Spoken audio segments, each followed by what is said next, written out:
हमारे पास कोई फ़ोन आता है, हमसे किसी बहाने से हमारी बैंक डिटेल पूछी जाती है, बैंक खाता नंबर पूछे जाते हैं, या फिर कहते हैं कोई OTP आया है वो बताने के लिए कहते हैं। हालांकि अधिकांश लोग जागरूक हो गए, मगर फिर भी कई बार ऐसा होता है कि इन चोरों के जाल में फंस जाते हैं। मगर ये जो सारी प्रक्रिया होती है, इसमें दो चीज़ें बड़ी समान होती है। पहली चीज़, हमारे पास फ़ोन आता है। दूसरी, उस वक्त हमारे खाते में पैसे होने चाहिए। एक मामला मैं आपको दूसरी तरह का बताना जा रहा हूँ। उस मामले में दोनों ही चीज़ें नहीं थी। पहली, फ़ोन आया नहीं था, बल्कि फ़ोन जिनके खाते से पैसे गए उन्होंने किया। और दूसरी बात, जब ये बातें चल रही थी उस वक्त उनके खाते में पैसे नहीं थे। कुछ मामले ऐसे भी हो रहे हैं और हम चाहते हैं कि राजसमंद एक्सप्रेस के माध्यम से आपको थोड़ा सा उनके बारे में बता दें ताकि आप लोग जागरूक रहें। मामला कुछ यूँ है कि कुछ दिन पहले राजसमंद के ही एक व्यक्ति जो यहीं एक ऑटोमोबाइल कंपनी में काम करते हैं, उनके पास एक जानकारी आती है कि उनकी FD मैच्योर होने को है। तो उनको लगता है कि उस FD से रिलेटेड कुछ बैंक से वो क्वेरी करना चाहते हैं। तो उनके पास उस वक्त बैंक का कोई नंबर नहीं होता है, तो वो ऑनलाइन जाते हैं, गूगल पर नंबर सर्च करते हैं और वहाँ पर जो नंबर दिए जाते हैं उस बैंक के, उस नंबर पर फ़ोन करते हैं। जब उनका फ़ोन लगता है तो उस ट्रू कॉलर में बाकायदा एक लड़की का नाम आता है। उसी बैंक की FD डिपार्टमेंट की वो लड़की बताई जाती है उस ट्रू कॉलर में, जिस बैंक में उन्होंने फ़ोन लगाया। जब वो पूछते हैं FD से रिलेटेड कुछ चीज़ें पूछते हैं कि उस पर इंटरेस्ट क्या रहेगा, मैं उसको कैसे कंटिन्यू करूं, तब उनको बताया जाता है कि आप रुकिए, आप फ़ोन रखते ही आपके पास एक फॉर्म आएगा, उस फॉर्म को भर के हमको भेज दीजिए। जब तक उनको लगता है कि जब वो फॉर्म आता है तो फॉर्म पर पुनः उसी बैंक का नाम होता है, उसमें उनके खुद के डिटेल्स होते हैं। तो उनको लगता है कि हाँ, सब कुछ सही है, लड़की भी बैंक वाली ही थी, फॉर्म भी मेरा ही है, उसी बैंक का है। वो उस डिटेल्स को भरते हैं, बार बार OTP मांगे जाते हैं, वो OTP देते जाते हैं, और जैसे ही फ़ोन डिस्कनेक्ट होता है उनके पास लगातार 2-3 मैसेज आते हैं जिससे उनको जानकारी मिलती है कि उनके खाते से एक अच्छी खासी राशि निकाल ली गई है। अब शायद आप भी कंफ्यूज हो कि ये हुआ कैसे। उस वक्त वो भी कंफ्यूज थे कि मेरे खाते में जब पैसे ही नहीं थे तो ये कैसे हुआ। वो तुरंत प्रभाव से बैंक जाते हैं, और जब बैंक जाकर पता करते हैं तो उनके पैरों के नीचे से ज़मीन खिसक जाती है। ऑनलाइन उनकी FD को तोड़ा गया, उस पेमेंट को उनके खाते में ट्रांसफ़र किया गया, और वो पैसा उसमें बेनिफिशियरी ऐड करके फ्रॉड जो थे उन्होंने निकाल दिया। दोनों ही बातें, फ़ोन उनके पास आया नहीं था, उन्होंने किया था, पैसे FD को ट्रांसफ़र करके पैसे लूट लिए गए। कुछ चीज़ें इन दिनों ऐसी हो रही है। आप लोगों को इनसे जुड़े हुए सभी मामलों में जागरूक करने की ज़रूरत है, क्योंकि बैंक से जुड़े हुए किसी भी मामले में कोई भी OTP किसी के साथ यथासंभव शेयर ना करें। हालांकि उन्होंने पुलिस की मदद ली है, पुलिस अनुसंधान कर रही है, कोशिश हो रही है, कितनी सफल हो पाती है पता नहीं है। मगर हाँ, 3 पहलू इसमें हम अगर गौर से करें तो देखे जा सकते हैं। उसमें पहला पहलू ये है कि जिस खाते में पैसा गया है वो एक पेटीएम का अकाउंट है। पेटीएम एक मनी ट्रांसफ़र की रेपुटेड ऐप है, इसको संज्ञान में लिया जाना चाहिए। जो नंबर उनको गूगल पर मिला वो सर्वे मंकी करके कंपनी है, उसको भी संज्ञान में लिया जा सकता है। और साथ ही जो सबसे मुख्य ध्यान में रखने वाली बात है कि ये चीज़ें उनको गूगल पर मिली। गूगल जो ये दावा करता है कि मुझे सब पता है, उसे यही नहीं पता कि उसके दिए गए आंकड़ों से, उसके दिए गए परिणामों से कुछ फ्रॉड आम लोगों की मेहनत की कमाई हुई राशि लूट रहे हैं।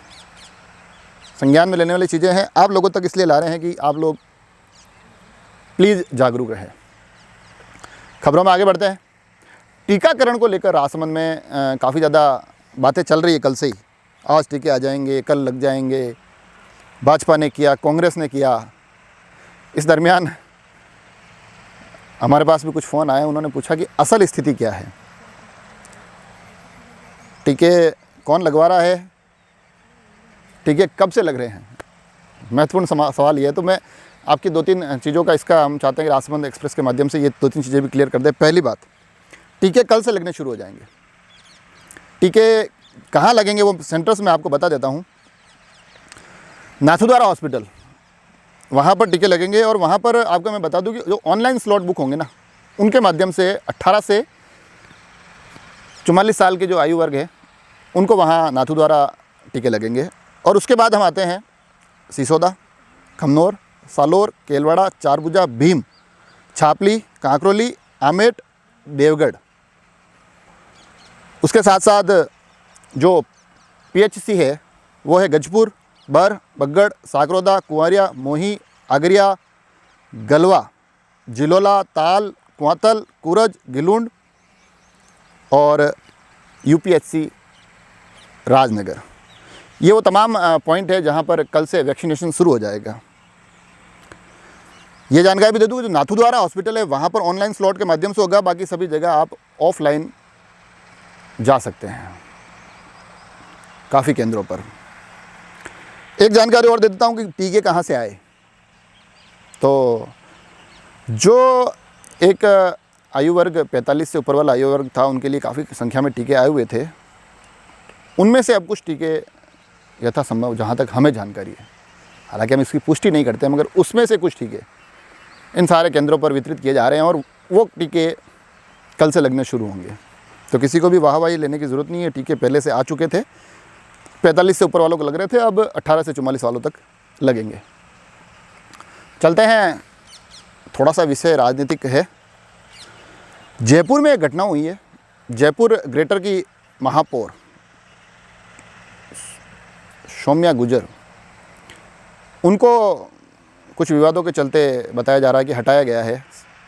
उसके बाद एक राजनीतिक बवाल प्रदेश में उठता हुआ दिखाई दे रहा है। राजसमंद में भी उसका प्रभाव देखा गया। राजसमंद में भी आज काफ़ी भाजपा कार्यकर्ताओं ने शहर में इस एक घटना के बाद सरकार के खिलाफ प्रदर्शन किया। उस वक्त वहाँ शहर अध्यक्ष सुभाष जी पालीवाल थे, जिला महामंत्री सुनील जी जोशी थे और उनके साथ तमाम भाजपा के कार्यकर्ता वहाँ मौजूद थे। इसके साथ साथ राजसमंद में भाजपा के 2 विधायक, कुंभलगढ़ से सुरेंद्र सिंह जी और राजसमंद से दीप्ति जी माहेश्वरी, इन दोनों के माध्यम से भी एक वीडियो आया और उसमें इस घटना की घोर निंदा करते हुए इस फैसले पर विचार करने की ज़रूरत बताई। तो ये राजनीतिक उठापटक चल रही है। देखते हैं आगामी इन दिनों में इस प्रकरण पर क्या निर्णय लेते हैं। खबर अब राजसमंद के कोरोना आंकड़ों की। 8 नए पॉजिटिव आए हैं और जो कुल अब एक्टिव संख्या है राजसमंद में वो है 109। तो अब इसको भी कम करना है। 109 को इस तरह से कम करना है कि जीवन में कोरोना से जुड़ी हुई कभी 108 की ज़रूरत नहीं पड़े, हमको 108 ना बुलानी पड़े। तो इन 109 के आंकड़ों को तुरंत प्रभाव से घटाना है। अगली खबर भी शहर से ही लेते हैं।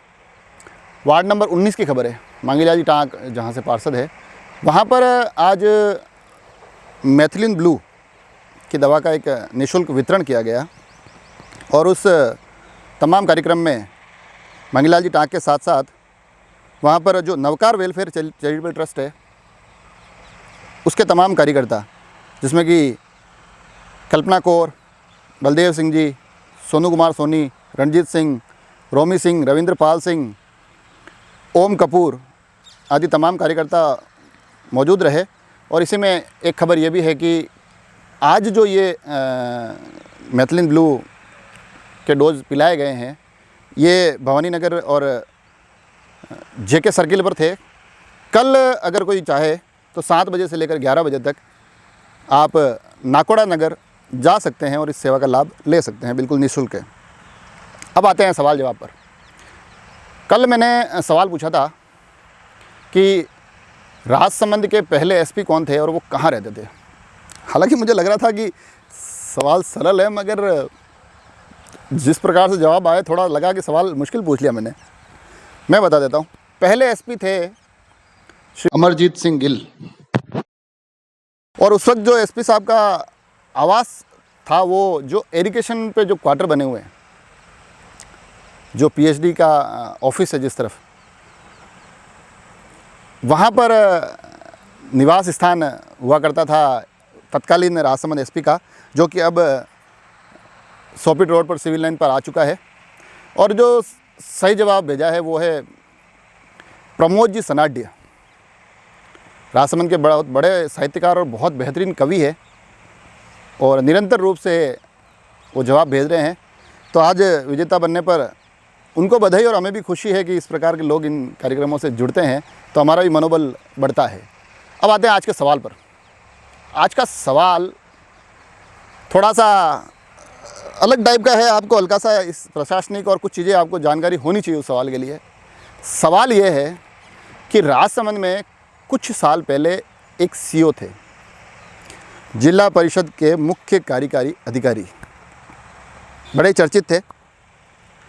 अब वो रिटायर्ड हो चुके हैं और इन दिनों राम कथा करते हैं। सवाल पुनः सुन लीजिए कि राजसमंद के एक पूर्व में सेवा दे चुके जिला परिषद के मुख्य कार्यकारी अधिकारी, जो कि अब रिटायर्ड हो चुके हैं, मगर इन दिनों वो राम कथा करते हैं।